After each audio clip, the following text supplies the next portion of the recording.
ગુજરાતમાં ચોમાસું હવે માત્ર નજીક નથી રહ્યું, એ ધીમે ધીમે રાજ્યના અનેક ભાગોને ઘેરવા લાગ્યું છે. અને હવામાનના તાજા સંકેતો તો એવું કહી રહ્યા છે કે આગામી થોડા દિવસોમાં વરસાદનો એવો રાઉન્ડ આવી શકે છે, જે ગરમીથી ત્રસ્ત લોકો માટે રાહત પણ લાવશે અને કેટલાક વિસ્તારો માટે પડકાર પણ. તો પ્રશ્ન એ છે, કયા જિલ્લાઓમાં વરસાદની સૌથી વધુ અસર પડશે, ક્યારે પડશે જોરદાર વરસાદ, અને શું ખરેખર આખું ગુજરાત ચોમાસાના માહોલમાં ડૂબી જશે? આજના વિડીયોમાં આપણે એ જ મોટા હવામાન અપડેટને સરળ ભાષામાં, સચોટ રીતે અને એકદમ સરળ ભાષામાં સમજીશું.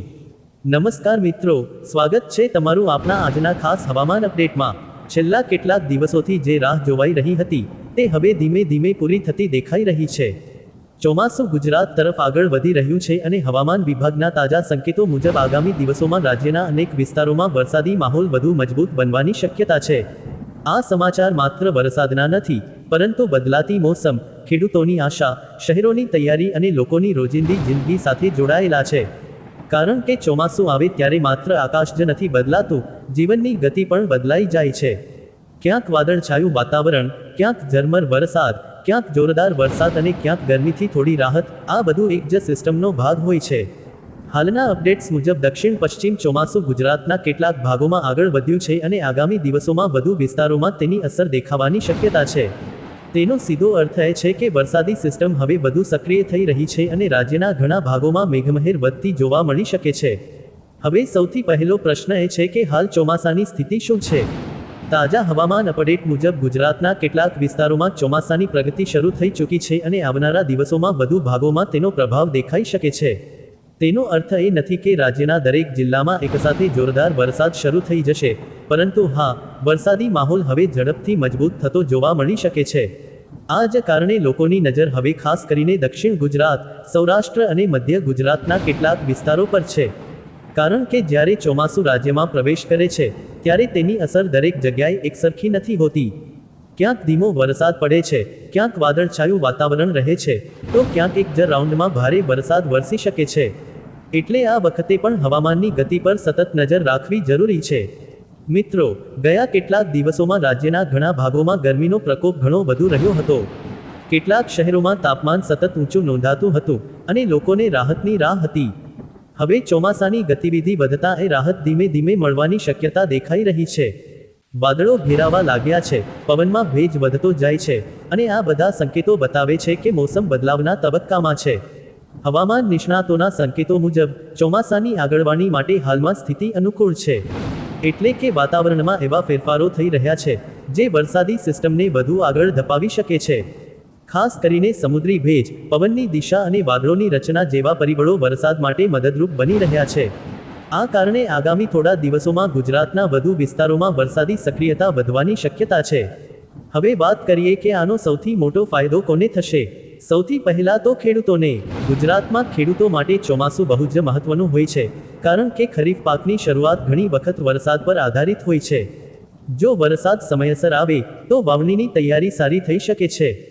જમીનમાં ભેજ આવે છે, બીજ ઉગવા માટે અનુકૂળ વાતાવરણ બને છે અને ખેતીના નવા ચક્રની શરૂઆત થાય છે.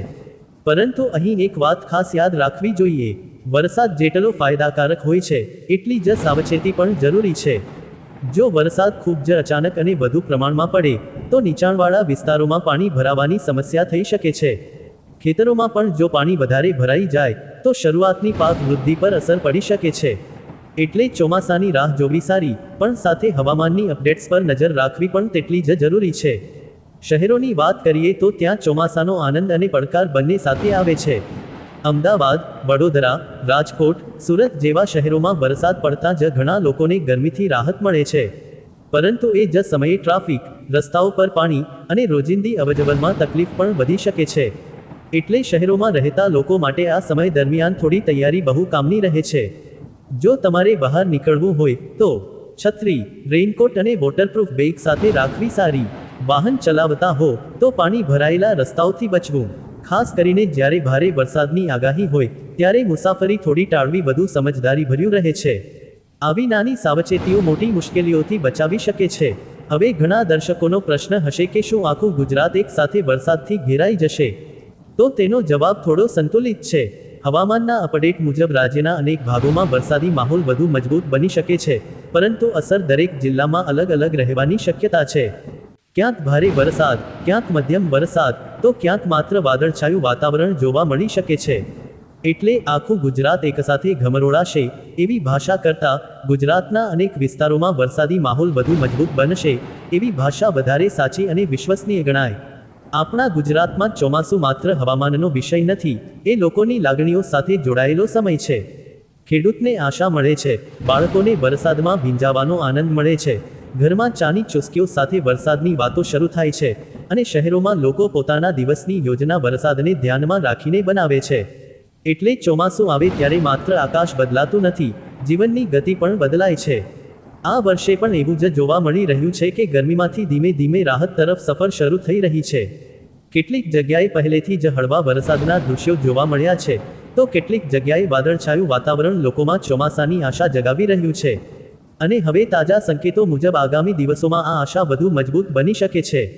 મિત્રો, હવામાનની બાબતમાં એક મહત્વની વાત એ છે કે અફવા અને અધિકૃત અપડેટમાં મોટો ફરક હોય છે. એટલે જો કોઈ કહે કે આ તારીખે આખું રાજ્ય ડૂબી જશે અથવા સૌ જગ્યાએ ભારે વિનાશ આવશે, તો એવી ભાષાથી દૂર રહેવું જોઈએ. સચોટ હવામાન અપડેટ એટલે બેલેન્સ્ડ અને રિસ્પોન્સિબલ માહિતી. એટલે જ આ વિડીયોમાં આપણે કોઈપણ એક્ઝાજરેટેડ શબ્દો વગર સીધી અને સાચી ભાષામાં વાત કરી રહ્યા છીએ. હવે જો તમે વિચારતા હો કે આ બદલાવ કેટલો લાંબો ચાલશે, તો તેનો જવાબ હવામાનના આગલા ચક્ર પર આધાર રાખે છે. સામાન્ય રીતે ચોમાસું એક દિવસમાં નહીં, પણ તબક્કાવાર આગળ વધે છે. એટલે એક જિલ્લામાં આજે વરસાદ હોય અને બીજા જિલ્લામાં થોડા દિવસ પછી વધુ અસર દેખાય, આવું ઘણી વખત બને છે. તેથી સતત અપડેટ્સ જોતા રહેવું સમજદારીભર્યું છે. ખેડૂતો માટે આ સમય ખાસ ધ્યાન રાખવાનો છે. જો તમારી પાસે વાવણીની યોજના છે, તો વરસાદની તીવ્રતા અને સમયગાળાને ધ્યાનમાં રાખીને નિર્ણય કરો. બહુ વહેલા ખેતરમાં ઉતરવું પણ યોગ્ય નથી અને બહુ મોડું કરવું પણ યોગ્ય નથી. સંતુલિત આયોજન, સ્થાનિક હવામાનની સમજ અને તકેદારી, આ 3 વસ્તુઓ આ સિઝનમાં ખૂબ કામ આવે છે. શહેરવાસીઓ માટે પણ થોડા નાના પણ મહત્વના સૂચનો છે. ઘરની બહાર નીકળતા પહેલા સ્થાનિક હવામાન તપાસો. છત્રીઓ અને રેઇનકવરને તૈયાર રાખો. જ્યાં પાણી ભરાય તેવી શક્યતા હોય તે રસ્તાઓથી શક્ય હોય તો બચો. અને જો વરસાદ વધુ હોય તો અનાવશ્યક મુસાફરી થોડા સમય માટે ટાળો. આપણા ગુજરાતમાં ચોમાસાનો પહેલો સારો વરસાદ ઘણીવાર લોકોના મનમાં એક નવી ઉર્જા ભરે છે. સુકાઈ ગયેલી જમીન પર પડતો પહેલો વરસાદ, રસ્તાની માટીની સુગંધ, દૂરથી આવતો ગાજવીજનો અવાજ અને આકાશમાં ઘેરાયેલા વાદળો, આ બધું મળીને એક અલગ જ માહોલ બનાવે છે. આ માહોલ માત્ર જોવા જેવો નથી, અનુભવવાનો હોય છે. પરંતુ એ અનુભવ સાથે સમજદારી પણ હોવી જોઈએ. બાળકોને પાણી ભરાયેલા સ્થળોથી દૂર રાખવા. વીજળી પડતી હોય ત્યારે ખુલ્લા મેદાનમાં રહેવું ટાળવું. વૃક્ષોની નીચે ઊભા રહેવાની ભૂલ ન કરવી. અને જો ખૂબ જ ભારે વરસાદની ચેતવણી હોય તો સ્થાનિક પ્રશાસનના સૂચનોનું પાલન કરવું. આ વિડીયોનો સૌથી મહત્વનો સંદેશ એ છે કે ગુજરાતમાં ચોમાસું હવે વધુ નજીક અને વધુ સક્રિય થઈ રહ્યું છે. કેટલાક વિસ્તારોમાં વરસાદી સ્પેલ શરૂ થઈ શકે છે, કેટલાક વિસ્તારોમાં તે વધુ મજબૂત બની શકે છે અને કેટલાક વિસ્તારોમાં રાહ થોડી વધુ જોવાઈ શકે છે. પણ કુલ મળીને ચોમાસાની દિશા હવે રાજ્ય તરફ સ્પષ્ટપણે આગળ વધી રહી છે. તેથી જો તમે ગુજરાતમાં રહેતા હો તો આ દિવસો દરમિયાન હવામાન પર નજર રાખવી ખૂબ જ જરૂરી છે. કારણ કે ચોમાસું માત્ર એક મોસમ નથી, એ બદલાતી પરિસ્થિતિ છે.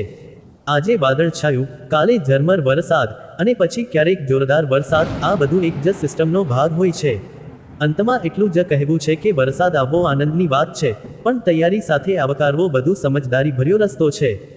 ગુજરાતના અનેક લોકોની નજર હવે આ વરસાદી ફેરફાર પર છે અને આગામી દિવસો ખૂબ જ મહત્વના સાબિત થઈ શકે છે. જો તમને આવી જ તાજી, સરળ અને સીધી ગુજરાત હવામાન અપડેટ્સ જોઈએ તો આ વિડીયો તમારા માટે ઉપયોગી રહ્યો હશે. વિડીયોને લાઇક કરો, શેર કરો અને ચેનલને સબસ્ક્રાઇબ કરવાનું ભૂલશો નહીં. આવતી અપડેટમાં ફરી મળીએ એક નવી અને મહત્વની માહિતી સાથે. નમસ્કાર.